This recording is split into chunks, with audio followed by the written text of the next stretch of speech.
Hi friends, என்னென்னு பார்க்குறீங்களா? சுண்டைக்காய் எடுத்து வச்சுருக்கோம். வெங்காயம், பூண்டு, தேவையான அளவு கருவேப்பிலை, அதுக்கப்புறம் புளி கொஞ்சம் ஊற வச்சிட்டோம். தக்காளி கொஞ்சம் நறுக்கி வச்சுருக்கோம். எதுக்காக அப்படின்னு பார்க்குறீங்கன்னா, சுண்டைக்காய் புளிக்குழம்புக்கு. அதுக்கப்புறம் பனங்கிழங்கு ஸ்நாக்ஸுக்கு வேக வச்சு கொடுக்க போகிறோம். வாங்க பார்க்கலாம். ஃபஸ்ட்டு சுண்டைக்காயெல்லாம் இருக்கு இல்லைங்களா, அதை எல்லாத்தையும் எடுத்து இப்படி தட்டி தட்டி வச்சிடணுங்க. முழுசாக போட்டால் யாரும் வயிற்றுக்குள்ளே போட மாட்டாங்க, வெளியே தான் தூக்கி போடுவாங்க. அதனால் இப்படி தட்டி வச்சிட்டோம்னா பூரா சத்தும் உள்ளே இறங்கிடும். கால்சியம் சத்து அதிகம்னு சொல்லி பெரியவங்க சொல்லி கேள்விப்பட்டிருக்கேன். ஸோ சுண்டைக்காயில் இருக்கிற சத்தெல்லாம் போகக்கூடாதுன்னா தட்டி தான் வைக்கணும். அப்போ தான் எல்லாம் வயிற்றுக்குள்ளே போகும். இந்த வடை சட்டி காஞ்சோன்னையும் எண்ணெய் ஊற்றி கடுகு போட்டு கொஞ்சம் வெந்தயம் போடணுங்க. வெங்காயமெல்லாம் பத்துலேன்னு கொஞ்சம் மறுபடியும் நறுக்கி வச்சோம். அப்புறம் வெந்தயம் போட்டு அதுவும் கொஞ்சம் ஒரு பொன்னிறமாக பொரிஞ்சதுக்கப்புறம் பார்த்திங்கன்னா வெங்காயம், பூண்டு, கருவேப்பில் இது மூணையும் போட்டு நல்லா வணக்கணுங்க. ஓரளவுக்கு வணங்கணுன்னையும் சுண்டைக்காயும் போட்டுறணும். சுண்டைக்காயும் போட்டுட்டு வணக்கிட்டே இருந்தோம்னா கொஞ்சம் நல்லாயிருக்கும். கொஞ்சம் மூடி வச்சு கொஞ்சம் நேரம் வணக்கிட்டிங்கன்னா அதுவும் வணங்கினதுக்கப்புறம் தக்காளி இருக்குங்களா, அதையும் போட்டுருணும். அந்த கேப்பில் நம்ம என்ன பண்ணணும்னா புளியை நல்லா கரைச்சி வச்சுக்கலாங்க.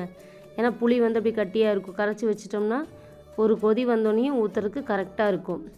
அதுக்கப்புறம் தக்காளியும் போட்டு நம்ம நல்லா வேக வச்சு எடுத்துடலாம். வெந்துருச்சு, நல்லா பொன்னிறமாக வெந்ததுக்கப்புறம் பார்த்திங்கன்னா மற்ற மசாலா சேர்த்திக்கலாம். அதுக்குள்ளே நம்ம இங்கே பக்கத்தில் பனங்கிழங்கு வேக வச்சு இல்லைங்களா, அது கொஞ்சம் குண்டாக பத்தலைங்க. அதனால் திருப்பி திருப்பி போட்டுட்ருக்குறோம். இந்த பக்கம் சுட சுட இருக்குதுங்க, என்னால் திருப்பவே முடியல. இப்படி வேக வச்சுட்டு அப்படி வேக வச்சுட்டு அதை திருப்பி வச்சுட்டு வரதுக்குள்ளே பார்த்தா இங்கே சுண்டைக்காய் வெந்துருச்சு நல்லா.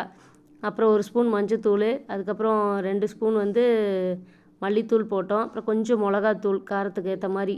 உங்கள் வீட்டில் எவ்வளோ காரம் சாப்பிடுவாங்களோ அந்தளவுக்கு போட்டுக்கோங்க ஃப்ரெண்ட்ஸ். அது போட்டுட்டு அதுக்கப்புறம் தண்ணி ஒரு சொம்பு இல்லை 1.5 சொம்பு ஊற்றிக்கலாம்.